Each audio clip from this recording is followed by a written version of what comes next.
Okay, welcome Sail in Finland viewers. This is our next video in my series introducing the 8-meter class in anticipation of the 8-meter World Cup in Turku now in August in 2025.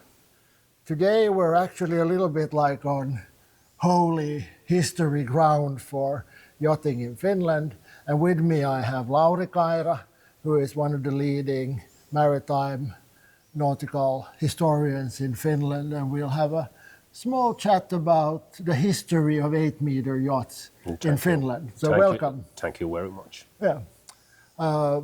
Finland got independence in 1917. That's true. But the 8-meter history starts before that. Yeah, the history of 8-meter class in Finland, it's quite long before the independence, 1917. It already began in 1910 when the first yachts were designed, although they were designed abroad in England, Scotland, and even in the United States. But they were built here at Turku boatyard, Åbo Båtvarf, which was already really famous in late 19th century. Okay, so and now we are actually at what used to be Åbo Båtvarf, nowadays called Ruissalon Telakka. Yes. Yes, so this is where a lot of the historical yachts have been built. Yeah, it began already at 1880s, yes. And it continued until the 1950s, even the 1960s, and now we live a new renaissance of this place. As we can see, here is the boats which are renovated here. Here is Mereneito, the 6-meter yacht, and behind us there is a 8-meter yacht Swings from 1928. Yeah. So you can see a little bit also the size difference. So we have a 5, a 6, and an 8, and the 8 is quite big. But okay, let's roll then to, I think, 1911. Something interesting happened then. Yeah, it already began at 1910 when Lucky Girl was designed, although the first orders of the design were lost in somewhere to Africa or India, I think. And then it ended up for a lottery boat to NEK, which was the main yacht club in Finland in 1920 at that time. Okay, but the winner of Lucky Girl. Yeah, it was, Who was that? Interesting. The family Tallberg bought many tickets at the time. They were the main sailors at that time of yacht racing in Finland. And the young girl who was the family raised a ticket in a lottery and won that boat at the same time. So the first owner of the 8-meter yacht, I think she was 3 years old or something like that. I can't really remember that, but she was really young, and her father and uncle then, owned that boat. Later they paid some money which they have to pay, and so on. Yeah. So, but then what happened to Lucky Girl? Well, Lucky Girl... Did she get lucky? Well, it was quite lucky because it got the bronze medal in Nynäshamn Regatta in Stockholm Olympics 1912. And it was one of the medals which Finland got. There was Harry Wall's 10-meter yacht Nina, who won the silver in 10 meters, and then the 6 meters there was also bronze. So it was a really lucky goal. So Finland was actually already kind of building a sort of a national identity in 1912, and sports and boating were a big part of that identity building. Yeah, that's true. Finland was part of Russia at that time, although it was the Grand Duchess of part of Russian Empire, but it has the autonomy, and we had our own legislation and everything. So we also presented it as our own nation in Olympics in 1912, although the Russian didn't like it very well, and the Tsar was he refused to Finland take part of the 1918 Olympics after the Stockholm Olympics. But as we know, the First World War was already coming, and it was cancelled during the war. So Finland was then taking part of the next Olympics in 1920 already after the independence. Yeah, so then we were, that's when we were Finland. Yeah, as a nation. although we were Finland already before. But Yeah. So then, after the war, I guess, the second rule came in and new boats. So what happened in Finland in the 8-meter scene then after the war? Well, the history goes that way, that we had the grand trophy of Sinebrykov Challenge Trophy, and it was established already in 1886, although the first competition took place in 1888. And it was established establishing the yacht racing in Finland almost like at the time America's Cup in 1851. And in 1920s they want to progress the international rule, so they named the trophy for the class, and after that they competed in an 8-meter class until the Second World War. Okay, and then in those days also the first, at least still remaining an official L1 boat was born. Yeah, Naja was born at 1921. It was made here in the Turku boat yard, and at that point it was the top of the top boats because it was new design. It was using the new second rule, but eventually, as we know, the boats were the designers progressed the rule and everything, so it came quite soon obsolete, as we can say. But it still sails and it's still competing with the early second rule. And also, like Naja also had a Finnish designer. Yeah, indeed. Yes. So not only the building, but now also the design capabilities, were brought into the country. Yes, as we know, the Finland had quite many good designers. For example, Gustav Westlander, who has also designed Sphinx. So the one that we can't really see there. Yeah, we can't really see it, but it's really magnificent, and the story goes with the Sphinx. That the owner, Sigurd Frosterus, famous architect who designed Stockman to Helsinki. So he designed it and then got the money, and he paid Sphinx with that money. Okay. So the Stockman is kind of the leading department store in those days. So it supported boating as well. And nowadays, as you can see, it only sells fashion and food. Yes. But at that time, you got everything you needed, which you needed your guns, sailing gears, and everything like that. Okay, that as well. Yes. Yeah.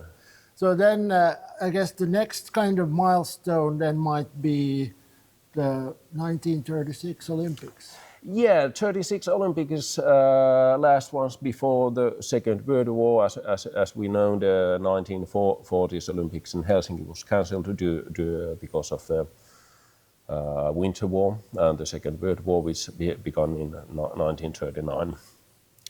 The Olympics was really amazing. A cheerio from Finland, which not existing anymore, but the Ilderim, for example, again almost gold.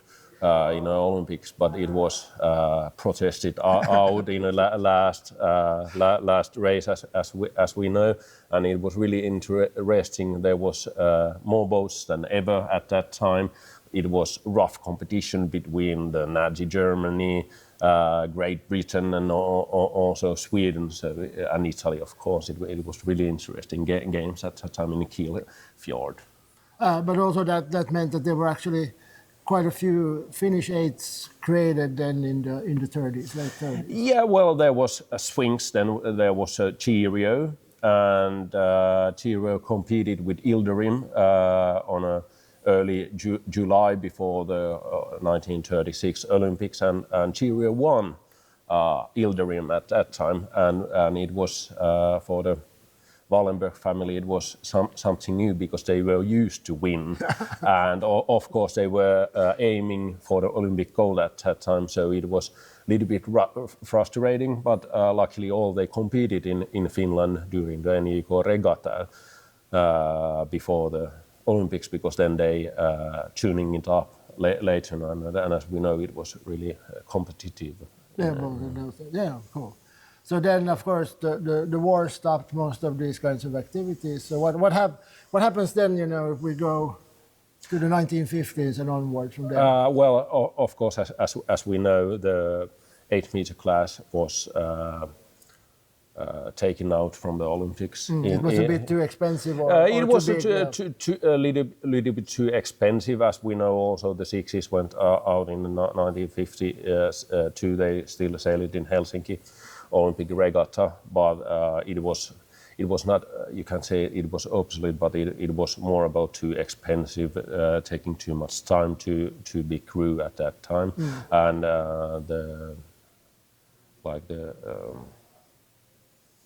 fashion went to smaller and smaller boats. As we know, the dinghies were already famous in 1928, 1932 in kilo, so 36. So they were gaining more space from the bigger boats.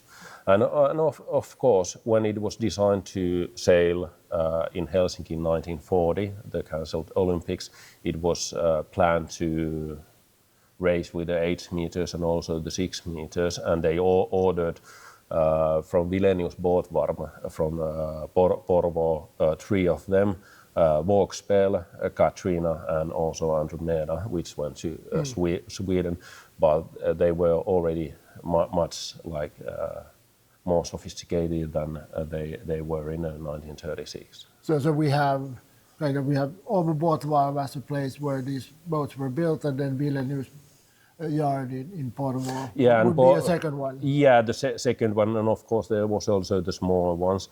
And before the Second World War, there was also yachts in Viipuri and in Blackholm in Helsingfors, which they were built. But you can say the first one was Åbo Båtvarf. It was extremely famous amongst the Finnish sailors, but also amongst around the world. For example, they sent recon boats to Australia, to Southern America. So recon is the French version of the Finnish high boat. Yeah, yes, that's true.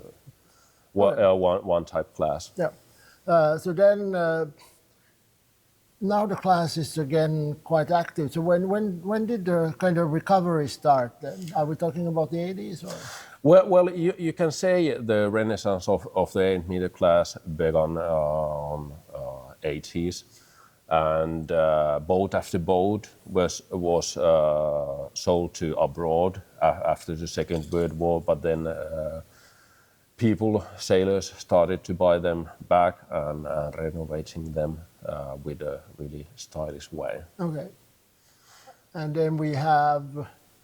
Then we started to get also some kind of interesting new builds based on old designs. Yeah, of course. When it was first they bought, for example, Sakinta came to Finland in 1990s.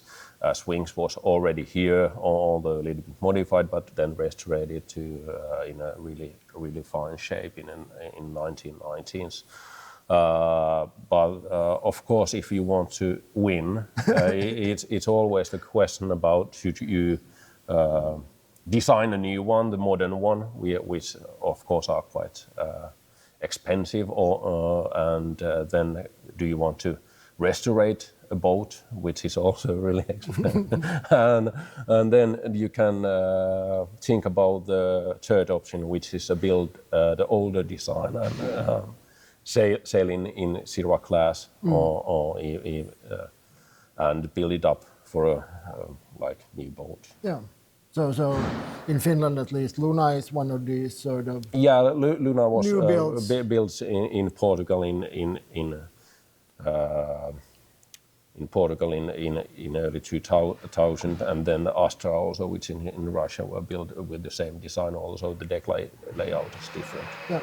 Okay, but Finland is also quite an interesting country for hosting 8-meter World Cups. Yeah. What's our history there? Well, we have already have quite several ones after Yes. the Second World War. The last ones were in Helsinki. It was really big one. I think we had more than 30, almost 40 boats. So that was 2013. Yeah, 2013 or 14. Yeah. And it was the waters of Harma ja Grohara, the lighthouse in Helsinki, and now in the next summer we will be at Turku in Airisto, which is really interesting for me because this is my hometown. Yeah. And of course it's home waters and really like you have to say, although it's like a lake, it still has the rough weather, so it can blow everywhere, and though the waves will be quite small, the wind will be quite hard at that time. The different days, it can be light weather or it can be breeze really hard. We will see what happens in August because it will be really interesting to sail in Airisto. So actually then coming to Turku is kind of coming to, should we say, a little bit like historical ground then of the 8-meter class? Yeah, as we can say, it's the first time as we have the World Cup here, and also the big one class, or then like the 8-meter class or meter class competitions. Although there has been swan regattas and different kind of big boats racing here, it's the first time when we will have the really big competitions here. So then also, I mean, if you come to the World Cup, then you will actually be, this will be the regatta venue. So you will have a chance then to see, where the 8 meters started here in Finland. Yeah, well, most of them were made. So this is a really nice venue. Yeah. There is really great atmosphere. Here is the three yacht clubs nearby, and also it takes only half an hour here to the regatta race area. So it will be really interesting to sail with many boats in between the Turku and Airisto. Yeah. Okay. So thank you, Lauri, for this talk. You're welcome. For the Sail in Finland viewers, we'll see you in the next video. Thanks.